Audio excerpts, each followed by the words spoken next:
Well, good morning. 8 o'clock came early today. I'm not sure if anybody else feels that way. Maybe you're feeling energized. Maybe you're feeling ready to go today. I woke up going, whoa, did I age 10 years and did I not sleep good? Just like feeling, oh man, like what is going on? And it's interesting because I immediately felt like, oh, I should feel better than this. And yesterday, Lynn and I had this talk about shouldas.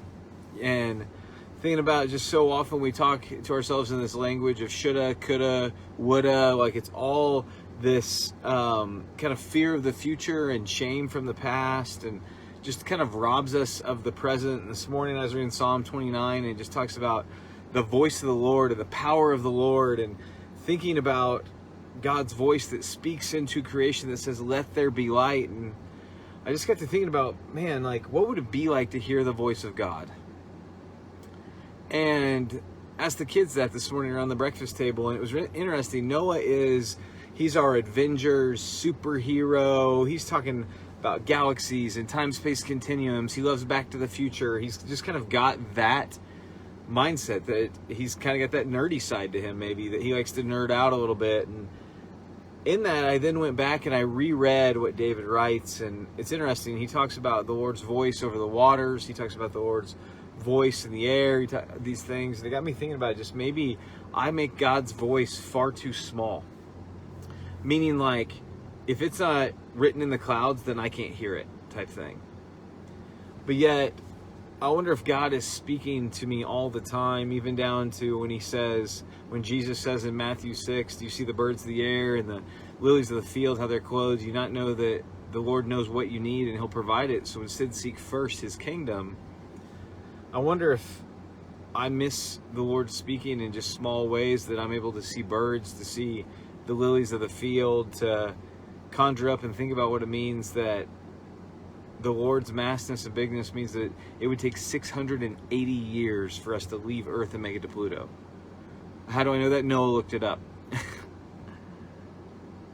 And it got me thinking about just the vastness of God. And then the way that David ends Psalm 29 is as he speaks to the magnitude of God's voice, he says, so let God's people have strength and may they have peace. Strength knowing who has spoke me and breathed me into existence. Peace knowing God's power, His majesty, His mightiness, His sovereignty over all of the earth. Paul David Tripp talked about this a few days ago. He said that our trust in God's promises is contingent on whether or not we believe He can fulfill them. So it's not even about the promise, it's about the one who gives it. And yesterday, I was reminded that faith or trust in God can simply be defined as what will be, so that I can be. What will be, so that I can be. God is at work and He's orchestrating and He's moving in ways that I don't know and that I can't fathom and I can't explain. That's the key. Because I don't even know if I can explain it, which as a pastor, as a preacher, as a teacher, as a discipler, I want to be able to explain everything. I want to be able to give tangible results to everything. I want to give application, 5 steps, check off lists, boxes. But is God something I can check off? Or is He something that I experience and I continually come to know in a greater, fuller, deeper context? And so today, whether you inch forward or you run a mile, whether you are wide awake and feeling strong and ready to run, or whether or not you're just exhausted and kind of wonder if you're going to fall back into bed, know that God's voice is powerful. His word is strong, it's trustworthy, it's true, so that you may have strength and you may have peace. Friends, we're praying for some that are recovering from surgeries today. We're praying for some that are going into surgeries. We're praying for some that are waiting on job news. We're praying for some that are just hoping for a little bit of good news today, and may they rest in the ultimate good news. But be praying for them. If there's anything I can be praying for you, please, please, please send it to me. Love you guys so much, and I'm so grateful for you. God, thank you.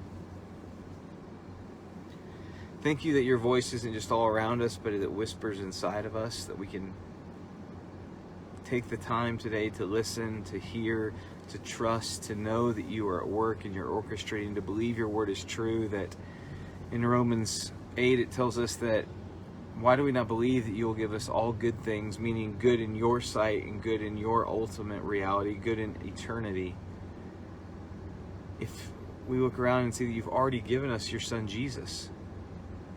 So God, I pray that I would trust more deeply, more fully, more readily in you, God. Help me to see you, to feel you. And help me to walk forward even when I don't see you and feel you. Help my friends in the same way. Help my family in the same way. Help us to grow in our awareness of you in small, gentle, easy ways. But to trust in you in the hard, loud, painful ways as well, God. God, we love you. We thank you for loving us. It's in your son's name I pray. Amen. Love you guys. I'm praying for you. Pray for me.